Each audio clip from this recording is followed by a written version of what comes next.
अरे केतनो गुणवाला गाने शिवा गुरु केतनो कइनी परनाम।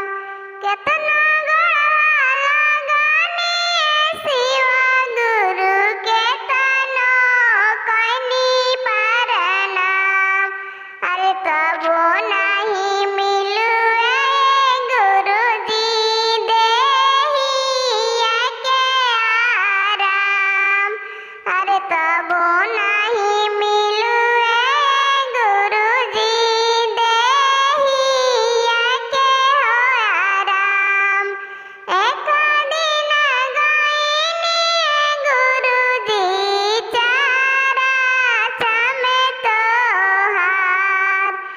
एक दिन गइनी गुरुजी चारा चमे तोहार। मन कवे रही जाइती एही नगरिया एही धाम। अरे मन